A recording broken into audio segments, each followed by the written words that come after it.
Bonjour à tous, merci d'être sur RTI 1 ce dimanche matin. Aujourd'hui, 18 mars, c'est la première édition de la Journée mondiale du recyclage. À cette occasion, le gouvernement exhorte les acteurs du système de production et de consommation à adopter un comportement nouveau, incluant le recyclage dans leurs habitudes. Une action qui va permettre de réduire les émissions de gaz à effet de serre et aussi de protéger les ressources naturelles.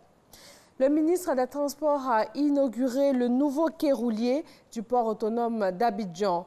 Il s'agit du quai qui accueille les navires de transport de véhicules. Cette infrastructure fait du port d'Abidjan l'un des plus importants du continent. Et ce quai est la première phase du terminal roulier en cours de construction dans le domaine portuaire. Mamadou Kwasi. Les travaux d'extension et de modernisation du port autonome d'Abidjan portent déjà leurs fruits. Le nouveau quai roulier est désormais opérationnel. Un acte qui se traduit par l'accueil du premier bateau à ce quai. Ce quai, on l'a fait, il a 14 mètres de tirant d'eau. Il servira pour le roulier et le développement de l'économie ivoirienne génère un besoin énorme en termes de véhicules et d'engins de manutention et d'exploitation. Il était nécessaire donc que le port ait en son sein un terminal qui permette de traiter ces éléments-là dans les bonnes conditions. Il n'y a pas que le quai, on avait aussi un terminal roulier dont les espaces ne se prêtaient pas à une telle activité. Vous avez un terminal roulier avec des véhicules qui gardent dans les magasins, qui sont affectés normalement au stockage de certaines spéculations, ce n'était pas adapté. Il y a aussi que la douane aujourd'hui au port d'Abidjan a des activités éparpillées sur plusieurs sites. Vous avez des activités de dépotage un peu partout, ça crée de la congestion, de l'extraportage. Le terminal roulier va permettre d'être consacré spécifiquement à tout ce qui est déchargement des véhicules d'engins dans le port. Ça va libérer les autres espaces. Avec cette nouvelle infrastructure, le port autonome d'Abidjan s'inscrit sur la liste des grands ports africains et devient de plus en plus compétitif.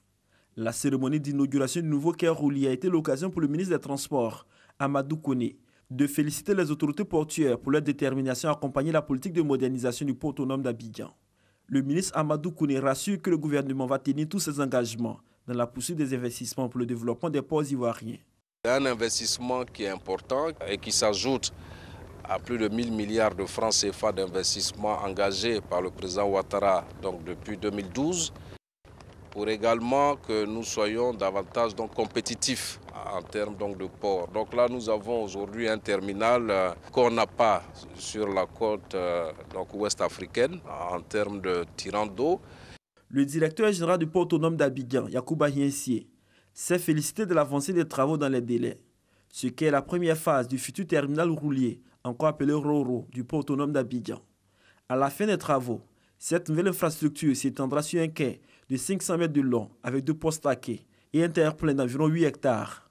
Il faut rappeler qu'un quai roulier est un quai qui accueille les navires utilisés pour transporter, entre autres, des véhicules.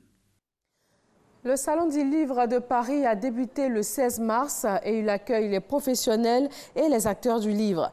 La Côte d'Ivoire est présente à ce rendez-vous littéraire international. Le pays préside le pavillon africain avec pas mal d'acteurs, d'écrivains et d'éditeurs du continent. Au Burkina Faso, des douaniers de Di, à 280 km de Ouagadougou, ont été attaqués par un individu armé. L'équipe de douaniers s'était rendue au marché pour un contrôle et c'est là que l'homme les a attaqués avec une arme blanche. Il a réussi à blesser un douanier et à emporter des armes, mais l'assaillant a été abattu par la police des frontières alors qu'il tentait de rejoindre le Mali voisin. Au Cameroun, un cadre de l'administration et une trentaine de personnes ont été enlevées hier samedi par des séparatistes camerounais dans le sud-ouest anglophone. 4 personnes ont également été blessées dans l'attaque du cortège d'un ministre délégué en visite. Les 2 régions anglophones du sud-ouest et du nord-ouest regroupent 20% de la population camerounaise.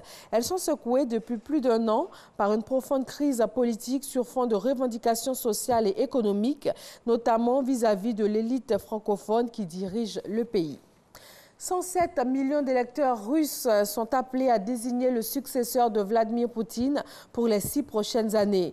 Mais sans plus de suspense, 70% des intentions de vote étant favorables à Poutine, qui entend briguer son 4e mandat présidentiel. 7 candidats sont en lice face à lui.